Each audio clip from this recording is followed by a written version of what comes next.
trying to change nobody, he's just trying real hard to adjust. Hey folks, it's Ron with On Fire Concerts, and we welcome you to our Artist of the Month interview series. Today we have a country legend with us. He's one half of a duo with more than 40 years of hits, the most nominated duo for the ACM and CMA, I believe, ever. And just 40 years of hits. We have with us Howard Bellamy of the Bellamy Brothers. Thank you, Howard, for being with us. You bet, Ron. How are you doing? We're doing great. How's the weather down there in Florida? Are you at the ranch? Well, yeah. These days, I've been at the ranch a lot this year. We got this is a bit crazy. It is not a cloud in the sky, and it's about 72 degrees. I hate to tell you that. It's just a perfect day, so I don't have much to complain about. Yeah, we were like 26 last night, I think. But it's like 50 today, so it's warm. We appreciate you taking your time, and we just got a few questions for you. So the Bellamy Brothers have been going for 40 plus years, and when I say that, to me, I've always been a Bellamy Brothers fan, of course, but it doesn't seem like 40, and does this a strange question, but does it feel like 40 to you to do what you love for 40 years? Do you ever think, wow, I've been doing this for 40 years, Well, you know how life is, Ron. Some days it feels like it's been 140, and some days it feels like it's been 10, I guess every now and then it'll dawn on you just how long it's been. That's kind of scary from my perspective, to realize how long it's been. And but we still love it. We still write and record right here on the ranch, and still put a lot, still recording a lot of new songs, and still we're cranking really hard. When the COVID hit, we were on tour with Blake Shelton, and for the second year in a row doing those big halls, and all of a sudden it went from playing to about 20,000 people a night to come home planting a garden just to hope I'd survive and not starve. We promote shows as well, and it's just been so crazy. I told people, it's, people, I guess the average person may not realize when an artist, and I can't imagine somebody with the dates that y'all have compared to we have, 10, 12 shows, big shows a year, but to move one date, everything, the trickle effect, I guess, of venues, of the artist dates and your dates lining up, it's just, it's amazing what's involved and how much, it takes to do it, Yeah, there's a lot to it, isn't there? Yeah, we actually moved. They didn't cancel any of the dates; they just moved them to the next year. But we moved 120 dates into the next year, and like you say, there's a lot of logistics goes on with that, and now you don't even really know if that's going to hold. We don't really know anything, but we're looking forward to April with y'all, and we have some other dates in February, and somebody asked us yesterday, what we think, and I said, we don't know what we think because, we don't know, That's the thing, isn't it? Just everything's unknown at this point, we just kind of play it by ear, which, it's a good time to be flexible and do what you have to do to get through it. That's what we have to do, and you go into a different mode. It's on the bright side of it all. We've been here on the ranch for several months now. Doing a few dates here and there, but got a lot of things looking good. The cows are fat, and we're not going hungry, so we can't really complain that much. that is, that's true. I tell people all we can, it doesn't do any good. You just got to get through it and move on, and we will get through it. And, we're looking forward to it, and, getting back to somewhat normal, whatever that may be here for it. Yeah, the new normal. The new normal, yeah. I believe the Bellamy Brothers' first date I read one time was at a rattlesnake festival, and y'all still play that festival, don't you? Well, we have played it through several years. We actually did a jam for several years called the Snake Rattle and Roll Jam. Oh, geez, we had everybody from you name it. We had everybody. George Jones was with us one year. Pam Tillis. We had every act imaginable down here with us to do that jam, and it was all a spinoff of that old Rattlesnake Festival. And yeah, they still have it. We haven't played it in a while now, but we stopped the jam because it just kind of got so big. It kind of got out of our hands. So much work. I realized doing that jam that I did not want to be a show promoter. I never wanted to be after. I've been doing it for 20 years, and I think that sometimes, but it to me, it's it's something new every day. You like we said, y'all been doing this 40 years, and I mean, I've just been around this, going on 20, I guess, and I learn something every day with it, and it makes me think, where did 20 years go? And you learn more and more every day, I do with what we do, but promotions can be fun. That is a fact.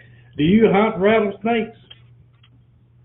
Well, if you grew up where we grew up here in Florida, we were truly country boys, and we lived in the boonies of Florida, and on a cattle ranch, and you'd better hunt them if you were growing up, because you definitely didn't want to step on one, and you're always on the lookout. When you grew up, you can always tell a person that's from Florida, raised in the country, or someone that's from the city. The city people be looking around up in the trees and just pretty everything, but the Florida people be looking down at the ground to see what's down there.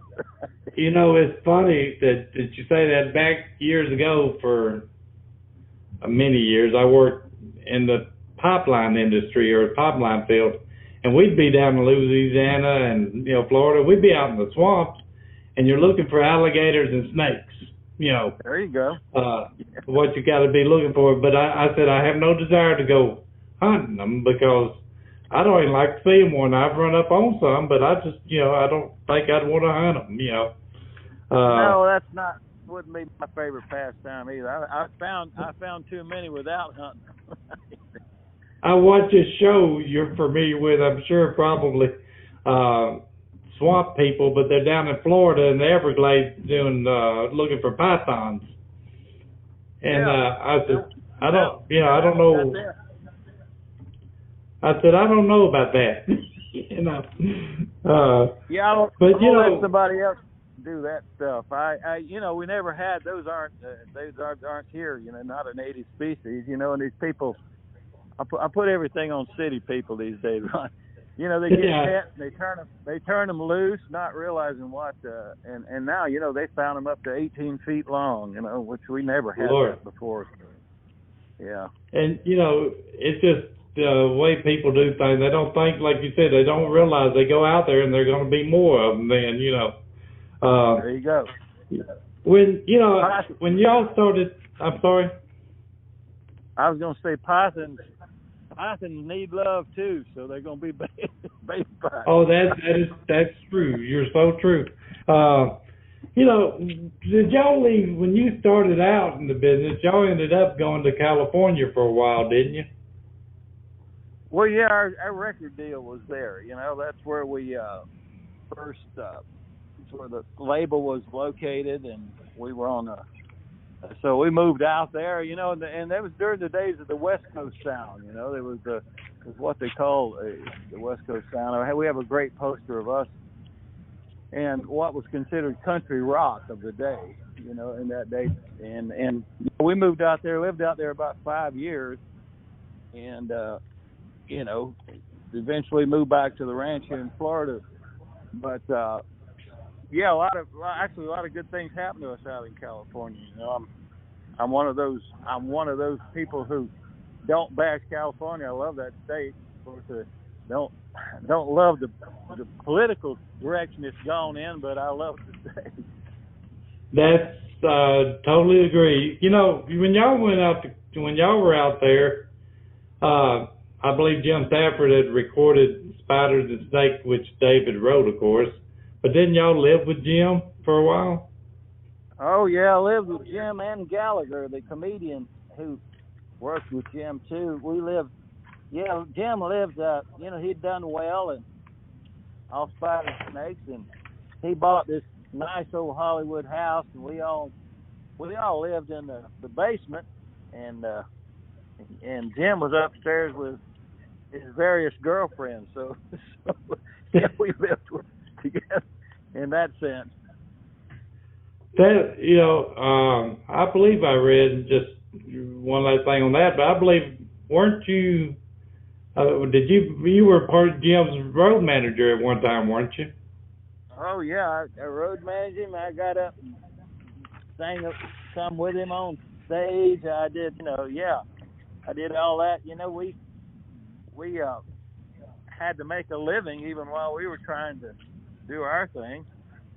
And right. We went many miles together. So I Jim was Jim's he's funny as he can be, I thought and think. Great talent, incredible talent. He's very talented, and a lot of people think comedian, but he's but I'm not mistaken. Well, I know I think he's a great musician. I had the opportunity to sit in the room with Chet Atkins, Jerry Reed, and Jim Stafford, passing guitar licks back and forth, and he could hold his own with either one of them. I'll tell you, it was an amazing musician, but he never, like you say, he never got that credit, but he definitely deserves it. And I think it was 1976 is when the Bellamy Brothers recorded Let Your Love Flow, which became a huge hit and made the Bellamy Brothers known all over the world. David, I thought for a long time when I first heard that song, I just thought, well, David or Howard, one wrote that, but neither one of you did.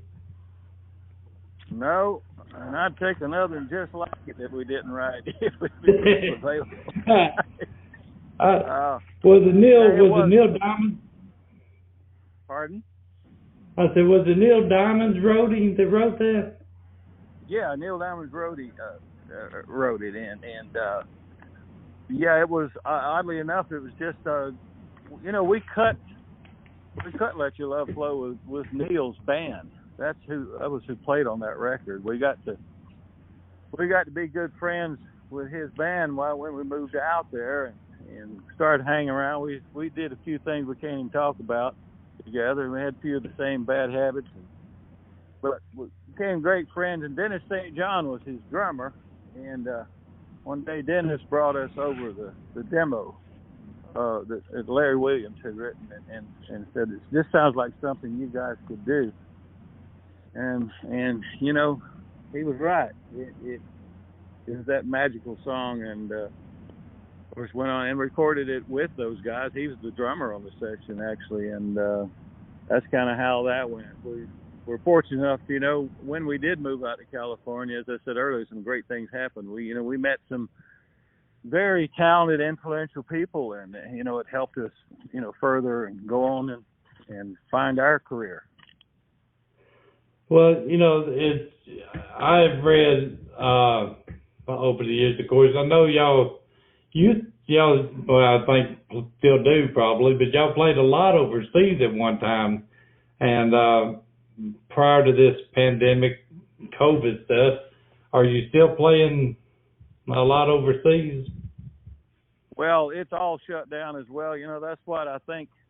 Being able to travel overseas for almost 40, well, 3 years now. You know, we've realized, you know, it makes you realize what's going on in a lot of the world, and we have played in 70 countries over the years. And this past year, some of those dates, there was 3 weeks of dates that were moved. We're actually supposed to do them this June in Europe, but yeah, we have played Europe and around the world for every year for over 40 years now, and you know, this is truly a world pandemic. It's not something that just happened in the United States or your community. It's around the world. This has never been anything like this that we've witnessed. So not in my lifetime. You know. No, in mine either. And I'm no spring chicken.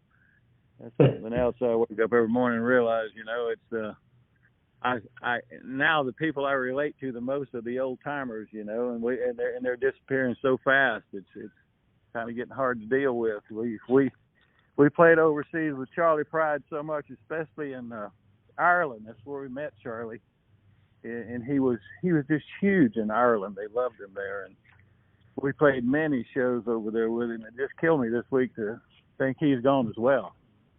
I was, you know, that was a major, you know, it was something that just, you hate to hear of anybody that died, but Charlie he was unique. He was, you know, just so, he treated everybody the same, or that I was ever known of around him when he did. And he was a special person. He was one of a kind. Him and his wife, they were both just great people, you know, and took us under their wing. And country music has lost so many people this year in the last 6 months. You know, Ray Pennington. Yeah, I wake up every morning and just pinch myself, see if I'm still here. Yeah, and we just don't ever know. Yeah. No, we don't. We just have to stay ready, don't we? We do, and so overseas, Howard, what is your favorite place to play? Oh Lord, it's, you know, there's been, like I say, there's been 70 countries, and I'll tell you what you do realize, Ron, is that people are the same all over the world. There's good people all over the world. There's a lot of bad governments, but as people and fans, they all want the same thing. You know, they all want to be able to feed their family, happy family, and that, or the happy, healthy family, and that's their main priority, just like with us. And you know, if you go in, it takes you a while to realize that when you're traveling and young. You know, you have all these things, movies you've seen about other countries, and when you get there and witness it firsthand for several years over and over and become friends and have fans from all over the world, it gives you a broader picture of things and makes you realize that we're all really the same and under the same moon and under the same sun and under the same God, of course.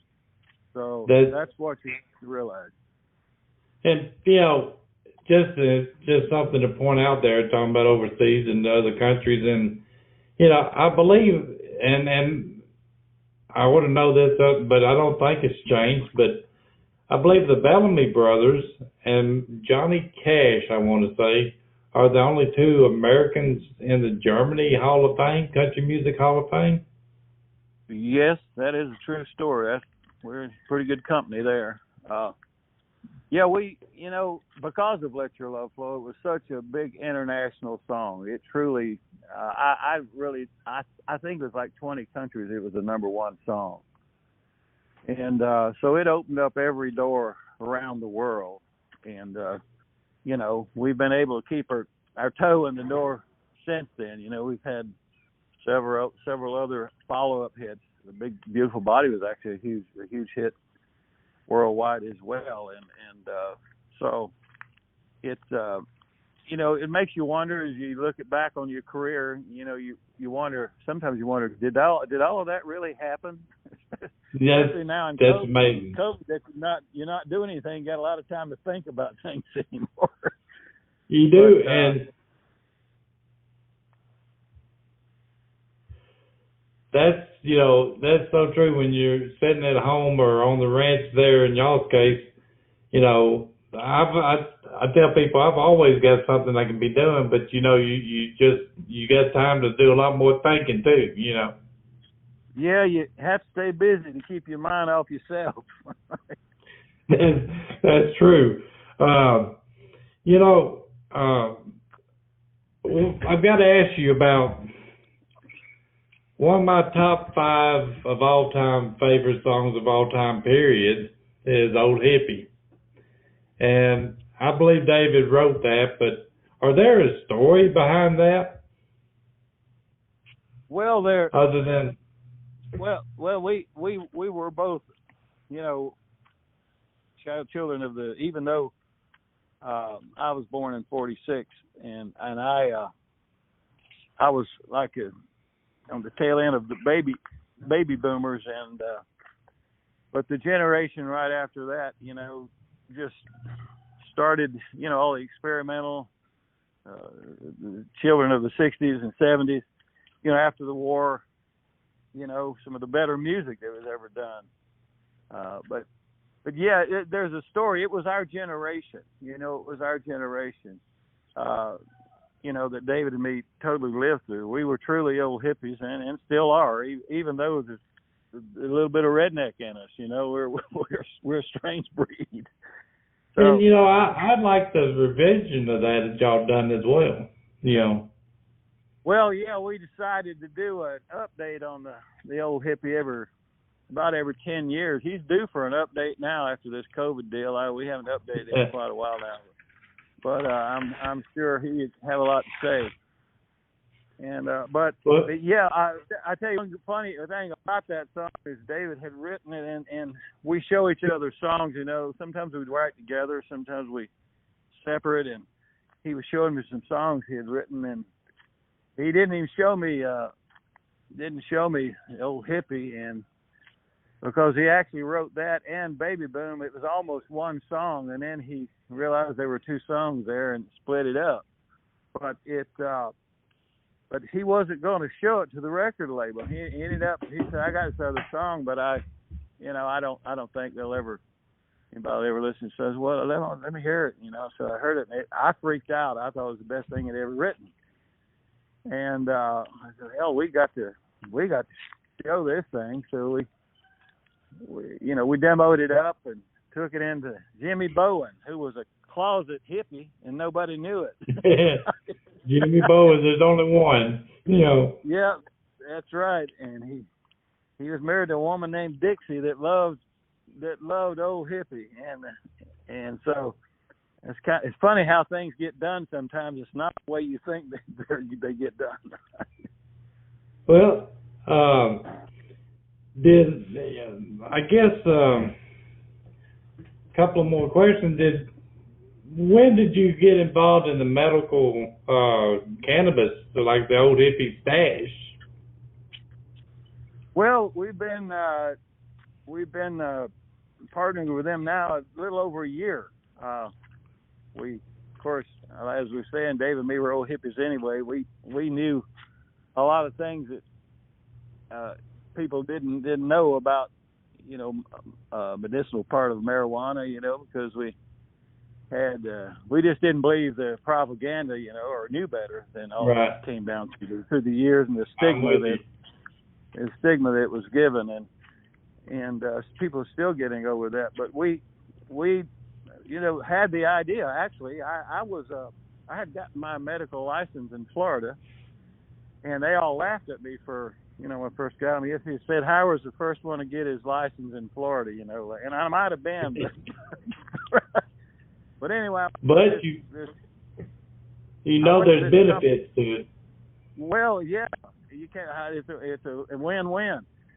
So I went to this one a company called Sutera, and I started going there, getting my products there, and great stuff. And one day I went in and I saw this Jimmy Buffett had a had a line of stuff in there with him over the Coral Reefer Band. He'd done a thing, and I said, well, it just I said, if he can do that, old hippie would be perfect for this. So I got to nosing around and thinking about the same company, but in the meantime, after looking and coming up with the idea, I rented this Truly company, which was like the largest in Florida, and started checking them out. We went up and visited their grow houses and all that stuff that the state sponsors, and went through all that and struck a deal.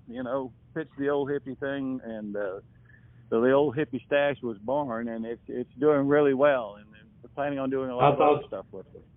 I thought that was cool, and I think it ought to be, legalized medical purposes, at least everywhere, because it's proven that it benefits.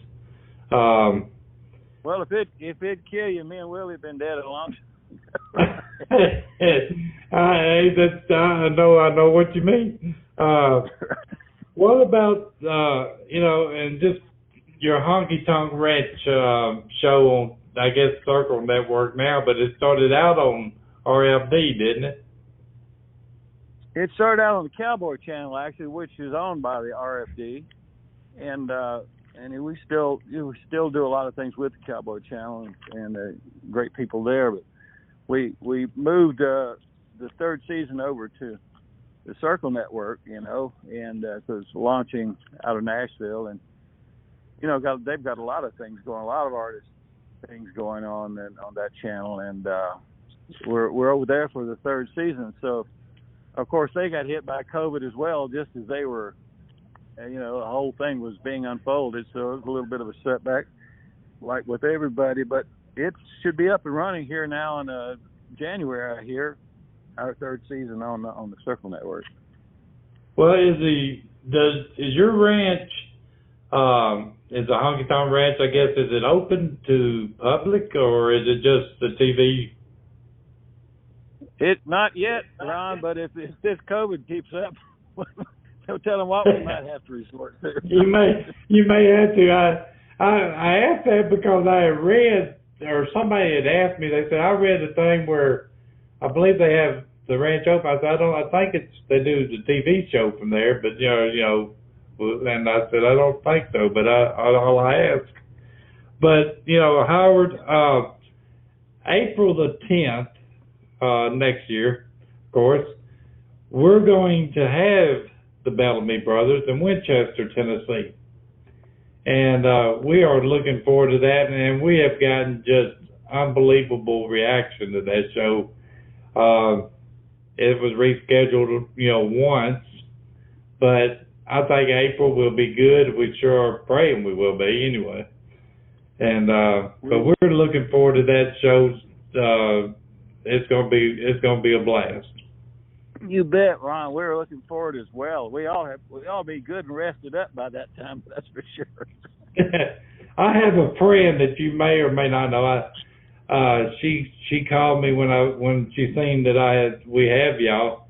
Faye Chancellor. Yeah, I know. Faye's a great friend of mine. Yes. Faye said you will never have a better act. And I said, well, I appreciate that because we definitely, we're looking forward to it. Yeah, she's a sweetheart, great friend. And she has been a great friend to me. But she called me and she said, I just want to let you know I've seen the Bellamy Brothers. She said out on your thing, and she said you'll never have a better act. And I said, well, I don't think so.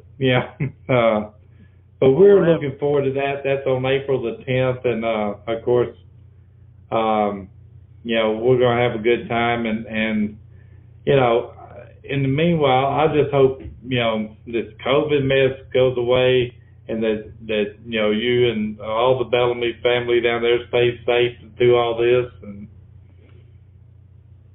well, appreciate that, Ron, and same with you, man. And hope it all clears up and everybody's back and healthy and raring to go here fairly soon. And I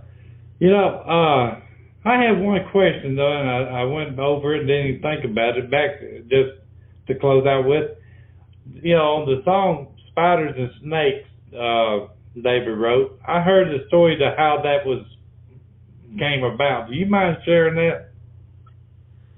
Yeah, I was definitely in the middle of that one. Yeah, that story I think's it's in our book how that came about. We were still living at home. We'd come home and see our parents, and we decided to go out one night and we did a few things that our mother especially wouldn't approve of. So we slept in the bunkhouse. We didn't come back in and go in the house. We didn't want to wake her up, see her see us in that condition. So we slept in the bunkhouse. Well, on the end of the night, rat snake got into my sleeping bag, and I made a new door in that bunkhouse. And we didn't sleep well the rest of the night. And of course, being in Florida, there's spiders always hanging around, webs everywhere, So long story short, that was the inspiration to that song, which was written the next day after that. Yeah, if a snake got in my bed, I think I could, he could have the bed. I'm comfortable he could have it, Yeah, you know what they say. So they won't hurt you. Those kind of hurt you. But yeah, they make you hurt yourself. That's the problem. Yeah, that wall you run through, sort of, But like I said, Howard, I appreciate you taking your time today to be with us, and we're looking forward to April the 10th and meeting you and working with you, and we're gonna have a good time. And folks, you can check them out. Check tickets out on our website on fireconcerts.com. Howard, your book, Let Your Love Flow, The Life and Times of the Bellamy Brothers, all that's on your website, is that? Yes, and it is there, and a lot of good things have been happening lately. Got a lot of interest on the book. People probably want to do some things with it, so it's yet a little different twist. We didn't tell any lies. We just laid it out like it was, and that's kind of how our life unfolded from childhood to on into our music career. Right, and that's on the BellamyBrothers.com, where you can find all the information about the Bellamy Brothers tour schedules and all that. Yeah, you can find it all out. We're out there where everybody is out there these days. It's all different for us old codgers. I have a hard time finding what favorite TV show channel is on. That I told somebody said, well, they told me a couple of years ago, guys said, well, you can program your remote, for your TV thing. And I said, when they came out with remotes, I knew the world was in trouble. When a man's too lazy to tell his wife to get up and turn the TV, and, but, technology is, where, like Twitter. I just got on that a year ago, and still learning all that, Yeah, I get on stuff and then I realize I'm not sure I should be on here. Don't know what we might mess up, No, but I punched the wrong button and then you're in trouble. That's true. Well, Howard, I appreciate it. Thank you for taking your time, and your staff that I've talked to set this up, from Susan and Atkins and Rob Battle and all. Everybody's just been great to work with. And like I said, we're looking forward to April the 10th with the Bellamy Brothers in Winchester. So stay safe out there until then, and give David our best and the family. And we look forward to seeing you soon.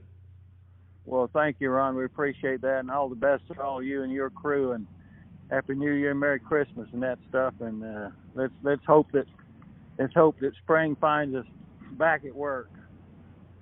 I think it will, and we definitely are praying for that. So we'll talk again soon, and thank you for taking your time to do this, Howard. My pleasure, Ron. Enjoyed it. Thank you. Have a good day. Bye now. Bye.